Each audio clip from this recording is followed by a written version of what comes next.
क्रांति अपनी दो बेटियों रोशनी और प्रज्ञा के साथ एक किराए के कमरे में रहती थी। क्रांति का जीवन अंधकार में डूब गया जब उसे ये पता चला कि उसका पति पहले से ही शादीशुदा है और 2 बच्चों का बाप है। शादी के 11 साल हो जाने पर और मन भर जाने पर उसके पति ने उसे दूध में पड़ी मक्खी की तरह निकाल कर फेंक दिया। उसके पास अब कोई रास्ता नहीं था। वो अपने मायके भी नहीं जा सकती थी क्योंकि ये शादी उसने अपनी मर्जी से सबके खिलाफ जाकर जो की थी। उसकी 2 बेटियां थी, 10 साल की रोशनी और 8 साल की प्रज्ञा।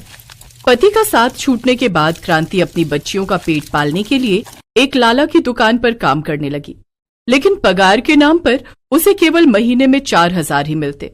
एक रोज, लाला जी, इतनी कम तनख्वाह में घर का खर्च चलाना काफी मुश्किल हो गया है। कमरे का किराया, बच्चों की फीस और घर का राशन, इन सब में ही सारे पैसे खर्च हो जाते हैं। कुछ पैसे बढ़ा देते तो मेहरबानी होती। दाल पीसने के लिए नहीं कह रहा हूँ तुझसे, खाली सामान ही इधर से उधर रखना होता है और बैठकर दाल में कंकड़ पत्थर चुनने होते हैं। मैं तुझे और पैसे नहीं दे सकता, और अगर नहीं जमता है तेरे को तो कहीं और जाके काम देख ले। ऐसा मत कहो लाला जी, यहाँ से मेरा घर पास में है और बच्चियों का स्कूल भी। मैं काम के साथ साथ घर भी देख लेती हूँ। अगर कहीं दूर जाऊंगी तो घर और बच्चे कैसे देखूंगी? अरे इसीलिए तो कहता हूँ जितना मिल रहा है उसी में संतोष करना सीखो। शांति चुपचाप घर आ जाती है। ऐसे ही दिन बीतते हैं। एक रोज, माँ, आपको पता है सब स्कूल में हमारा मजाक उड़ाते हैं। कोई भी हमारे साथ लंच शेयर नहीं करता। वो सब कहते हैं कि इनके टिफिन में तो हमेशा रोटी होती है, वो भी बिना घी के चुपड़ी हुई। वो सब हमें गरीब कहकर हमारा मजाक उड़ाते हैं। हाँ माँ, हम इतने गरीब क्यों हैं? गरीब होना ऊपर वाले ने हमारी किस्मत में लिखा है मेरी बच्चियों। कभी कभी स्कूल के बाद रोशनी और प्रज्ञा भी माँ के पास गोदाम में बैठकर पढ़ाई करने बैठ जाती, जहाँ क्रांति दाल साफ करती और दोनों बहनें पढ़ती। एक रोज जब वो दोनों दुकान पर आई तो लाला पिज्जा खा रहा था, जिसे देख प्रज्ञा अपनी माँ से बोली, माँ, मुझे भी वो खाना है जो लाला खा रहे हैं। मेरे स्कूल में काफी बच्चे लाते हैं ये पिज्जा, लेकिन वो बहुत महंगा आता है बेटी, और तुम्हारी गरीब माँ की इतनी हैसियत नहीं कि वो तुम्हें ये खिला सके। नहीं नहीं नहीं, मुझे कुछ नहीं पता, मुझे खाना है। अच्छा तू रुक, मैं अभी लाला जी से मांग कर देखती हूँ। क्रांति घबराते हुए लाला जी के पास आई। मालिक, बिटिया का बड़ा मन है ये पिज्जा खाने का, अगर आप थोड़ा सा टुकड़ा। ए चल चल, तुम गरीबों की हैसियत नहीं है इसे खाने की। जानती भी है कितना महंगा आता है ये, हैं? ये तो हम बड़े लोगों के शौक हैं। चल जा। आंखों में आंसू लिए क्रांति प्रज्ञा से बोली, तू दुखी मत हो मेरी बच्ची, मैं तुझे फिर कभी पिज्जा खिला दूंगी। चल अब तुम पढ़ाई कर लो। लेकिन प्रज्ञा और रोशनी का मन कहाँ मानने वाला था। वो एक नजर अपनी किताब में तो दूसरी लाला के पिज्जा पर रख दी। तभी लाला के पिज्जा में एक बाल आ गया। लाला ने गुस्से में उस पिज्जा को फेंक दिया, लेकिन रोशनी ने सबसे नजर बचाते हुए उसे अपने डिब्बे में रख लिया। घर आकर रोशनी उसे चूल्हे पर सेकने लगी। ये पिज्जा, ये कहाँ से आया? माँ, वो लाला के पिज्जा में बाल आ गया था और उसने वो पिज्जा फेंक दिया था। मैंने बाल वाला हिस्सा तोड़कर फेंक दिया। चलो प्रज्ञा, अब तुम भी थोड़ा खा लो और थोड़ा माँ हम दोनों खा लेते हैं, आखिर हमें भी तो इसका स्वाद पता चले। लो खाकर देखो। क्रांति की आंखों में आंसू आ गए। उसने दोनों बच्चियों को गले से लगा लिया। फिर रोशनी ने एक टुकड़ा तोड़कर अपनी माँ और बहन के मुंह में दे दिया। अरे वाह, ये तो बड़ा स्वादिष्ट है। हाँ, सचमुच मजा आ गया। ऐसे ही समय बीता। एक रोज जब रोशनी और प्रज्ञा स्कूल से लौट रही थी तो रास्ते में उनकी नजर एक ठेले पर वेज पिज्जा और पनीर का पिज्जा बना रहे मदन पर जाती है। रोशनी उसके पास जाकर बोली, अंकल, क्या आप मुझे भी ये वेज पिज्जा बनाना सिखाओगे?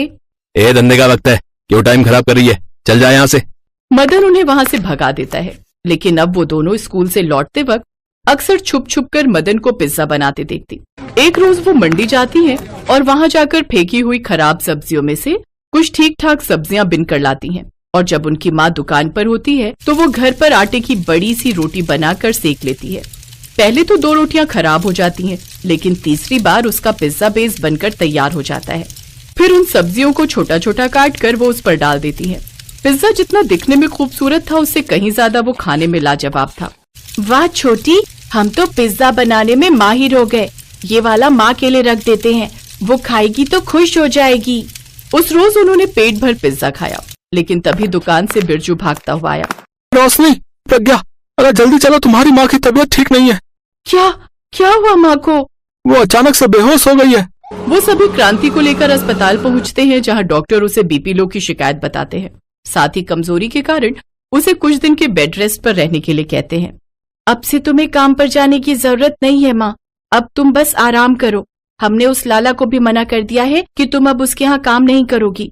लेकिन मैं आराम करूंगी तो घर कौन संभालेगा? हम दोनों हैं ना माँ, अब आप बस आराम करो। क्रांति के पास रखे थोड़े से पैसों से वो पिज्जा बनाने का सामान लाती है। फिर दोनों सड़क किनारे बोरी पर ही पिज्जा बनाकर बेचने लगती हैं, क्योंकि ठेला खरीदने के लिए अभी उनके पास पैसे नहीं थे। वो जोर जोर से लोगों को आवाज देकर बुलाने लगती हैं। आओ आओ प्यारे लोगों, आओ हमारा स्वादिष्ट पिज्जा खाओ। एक बार खाओगे तो बार बार आओगे। सिर्फ 50 रुपए के सस्ते दामों में खाओ। इतना सस्ता पिज्जा सुनकर कुछ लोग उनके पास आ जाते हैं और उनसे वो पिज्जा लेते हैं। पहले दिन उनकी थोड़ी सी कमाई हो जाती है। फिर एक औरत उनके पास आती है। एक वेज पिज्जा मुझे भी देना। वाह, इसमें तो क्या लाजवाब स्वाद है। ऐसा करो 4 पैक भी कर दो। उनका वेज पिज्जा सबको बहुत पसंद आया और उन दोनों बहनों का काम चलने लगा। लेकिन मदन उनसे चिढ़ने लगा। ये छोरियां क्या सोचती हैं? 2-4 सब्जियों से बना ये वेज पिज्जा बिक जाने से ये लड़कियां मेरी बराबरी कर लेंगी। कहाँ मेरा वेज और पनीर पिज्जा, और कहाँ इनका ये सब्जी वाला सिर्फ वेज पिज्जा।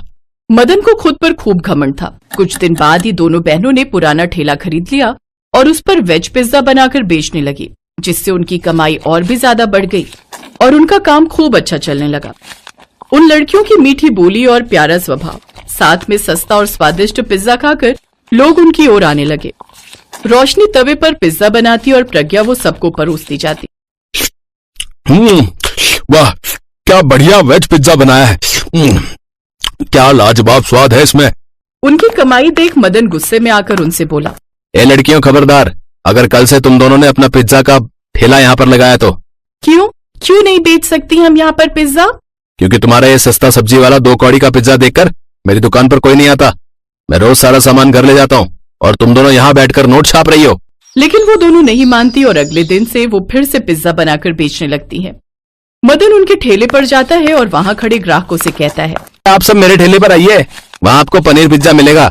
आपको ये बेकार सब्जी वाला पिज्जा नहीं खाना पड़ेगा। तुम्हारे पिज्जा में तो रत्ती भर का स्वाद भी नहीं है जो स्वाद इसके इस वेज पिज्जा में है। जाने क्या मिलाती हैं ये 2 कौड़ी की लड़कियां अपने इस वेज पिज्जा में। अब दोनों बहनें स्कूल से आते ही पिज्जा का ठेला लगाकर पिज्जा बनाती और दोपहर से रात तक बेचती रहती। उनके पास खूब ग्राहक आते। ये देख अब मदन से रहा नहीं गया और एक शाम जब दोनों बहनें काम समेटकर घर जाने लगी तो मदन एक बड़ा सा डंडा लाए और उनके ठेले को तोड़ फोड़ करके वहां से चला गया। तभी एक बड़ी सी गाड़ी वहां आकर रुकी, जिसमें से एक आदमी बाहर आया। अरे सुना है यहाँ कोई लड़कियां वेज पिज्जा बनाकर बेचती हैं, क्या आप बता सकती हैं उनका ठेला कहाँ है? ये सुनते ही दोनों बहनें रोने लगी। अंकल जी, हम ही यहाँ पिज्जा बनाकर बेचती थी, लेकिन एक अंकल ने हमारा सारा ठेला तोड़ दिया। उन्होंने उसे सारी बात बताई। फिर उस सेठ ने उनसे कहा, मैं एक आश्रम चलाता हूँ, मुझे वहां के 1200 बच्चों के लिए तुमसे पिज्जा बनवाना है। सारा सामान मैं तुम्हें खुद खरीद कर दूंगा। बस तुम दोनों हिम्मत मत हारो, क्योंकि तुम जैसे बच्चे ही इस देश के गरीब बच्चों का भविष्य हैं। वो सेठ बड़े ही दिलदार थे। उन दोनों ने जो कुछ खोया था उससे कहीं गुना ज्यादा ही उन्हें मिला। दोनों ने अगले 2 दिन में 1200 पिज्जा अनाथ आश्रम में भिजवा दिए, जिससे उन्हें अच्छी कमाई हुई। अब उन्होंने एक नया ठेला खरीदा और फिर से उसी जगह पर पिज्जा बनाकर बेचने लगी। धीरे धीरे क्रांति भी पूरी तरह ठीक हो गई और अब वो भी अपनी बेटियों का इस काम में साथ देने लगी। उनके पास अब शादी पार्टियों के भी कई ऑर्डर आने लगे, जिससे वो अब दिन दुगनी रात चौगुनी तरक्की करने लगे। मदन भी समझ गया कि अच्छाई की जीत होकर ही रहती है, इसलिए उसने अब उन्हें परेशान करना बंद कर दिया और अपना काम बंद कर।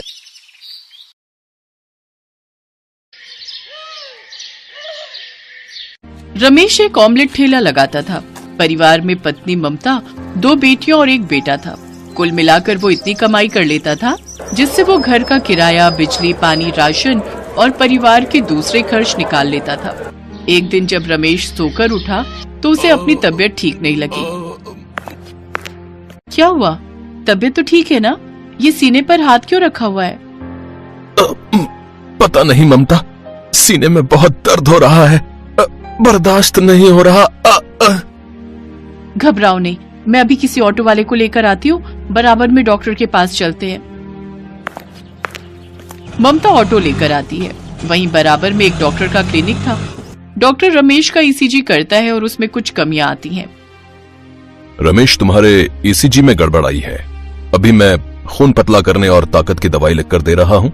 अभी कम से कम 10 से 12 दिन तुम घर पर आराम करो, उसके बाद ही काम पर जाना और बाकी भाग दौड़ वाले काम करो, समझ गए?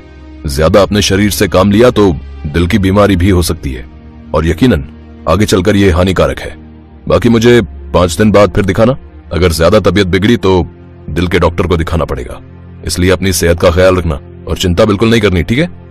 डॉक्टर रमेश को समझा देता है। ममता घर आने के बाद रमेश को काम के लिए साफ मना कर देती है। सुनो, अब तुम कुछ दिन बिल्कुल काम पर नहीं जाओगे, बस घर पर आराम करोगे। पर ममता, अगर मैंने आमलेट का ठेला नहीं लगाया तो कमाई कैसे होगी? तुम्हारी जगह ठेला मैं लगाऊंगी। मुझे भी ऑमलेट बनाना आता है और फिर बच्चे भी मेरे साथ हैं। बापू, डॉक्टर ने आपको आराम करने के लिए बोला है। हम सब माँ के साथ हैं, आप बिल्कुल भी चिंता मत करो। अगले दिन से रमेश की जगह ममता ऑमलेट का ठेला लगाने लगी, पर उसकी इतनी कमाई नहीं हो रही थी क्योंकि उसके ठेले के सामने एक और उबले अंडे और ऑमलेट का ठेला लग गया था। आज तो बिल्कुल भी कमाई नहीं हुई। जब से ये सामने ठेला लगना शुरू हुआ है, तब से ग्राहक वहीं पर खाने लगे हैं। ऐसे तो मैं घर का खर्चा बिल्कुल नहीं निकाल सकती। मुझे कोई और उपाय सोचना होगा ताकि मेरी अच्छी कमाई हो सके।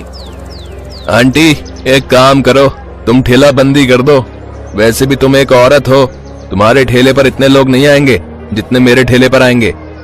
कोई बात नहीं, जितने आ रहे हैं उतने ही सही।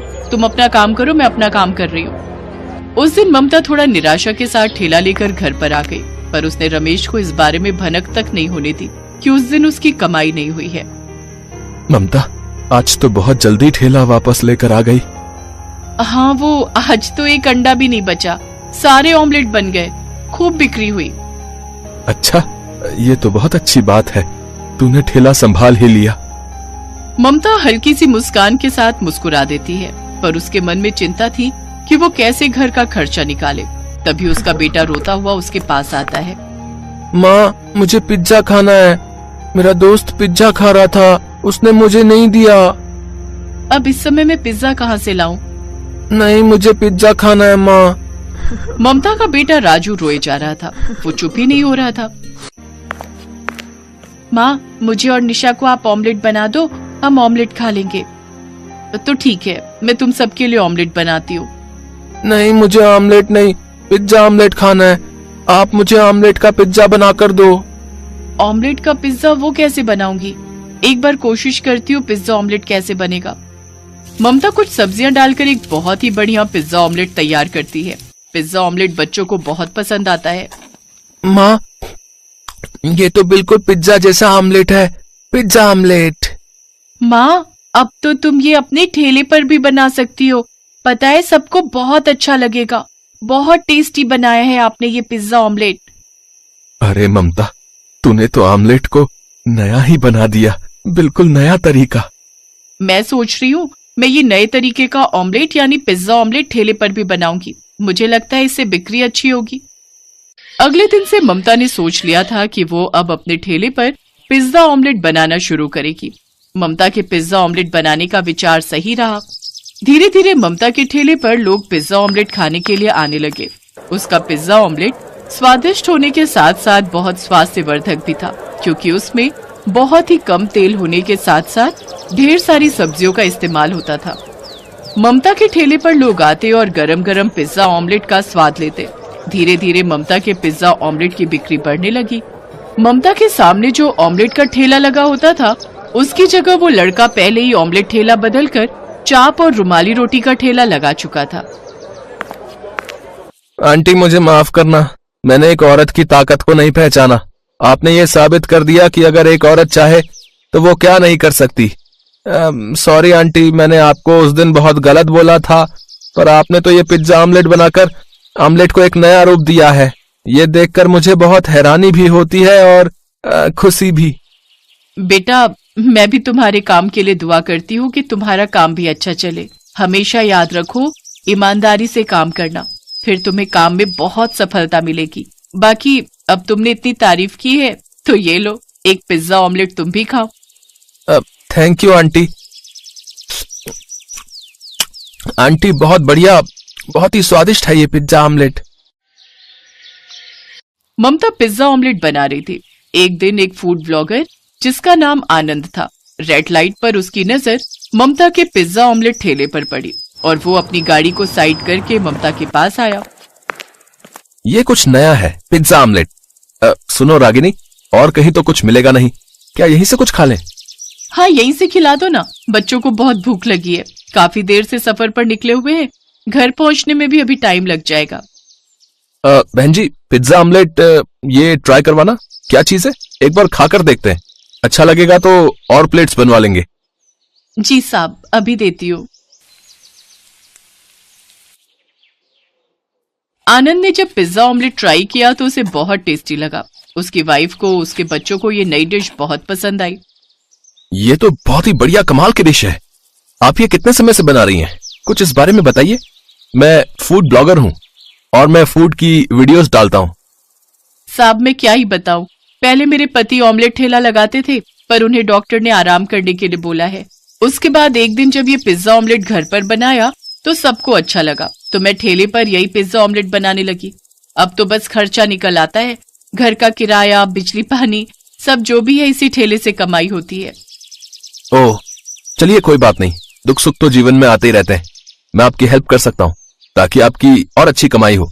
मैं आपकी ये रेसिपी लोगों तक पहुंचाना चाहता हूँ। क्या मैं अपनी वाइफ के साथ आपका एक वीडियो बना सकता हूँ? हाँ, बना लीजिए, कोई बात नहीं। हेलो फ्रेंड्स, तो आप सबको मैं बताना चाहूंगा, मैं हूं ममता जी के पिज्जा ऑमलेट ठेले पर। मुझे मेरी वाइफ और मेरे बच्चों को बहुत जोरों की भूख लग रही थी, तो हमने बस यहाँ पिज्जा ऑमलेट ट्राई किया, तो मुझे लगा कि मैं आप तक ये वीडियो जरूर पहुंचाऊं। आप सभी एक बार ये पिज्जा ऑमलेट जरूर ट्राई कीजिएगा, मुझे तो बहुत बढ़िया लगा है। रागिनी, तुम्हें कैसा लगा है? मुझे तो बहुत मस्त, बहुत टेस्टी। मैं तो अब रोजाना यहाँ खाने आने वाली हूँ। तो बस तो देर किस बात की है, भूख मिटानी है और वो भी हेल्दी फूड के साथ। तो आइए ममता जी के पिज्जा ऑमलेट ठेले पर। आनंद सोशल मीडिया पर बहुत फेमस था। उसने सोशल मीडिया पर ममता के पिज्जा ऑमलेट ठेले की वीडियो फैला दी। अब तो दूर दूर से लोग उसके पिज्जा ऑमलेट ठेले पर आने लगे। ममता ने अपनी मेहनत और लगन से अपने पिज्जा ऑमलेट को बहुत सफल बिजनेस बना लिया। रमेश अपनी ममता की मेहनत से बहुत खुश था। अब वो दोनों मिलकर एक नए बिजनेस, पिज्जा ऑमलेट के बिजनेस को आगे बढ़ाते हैं और अपने बच्चों को फिर से अच्छी शिक्षा देने के लिए स्कूल में भी पढ़ाते हैं। ममता और रमेश दोनों आनंद को बहुत धन्यवाद कहते हैं और भगवान का भी शुक्रिया करते हैं।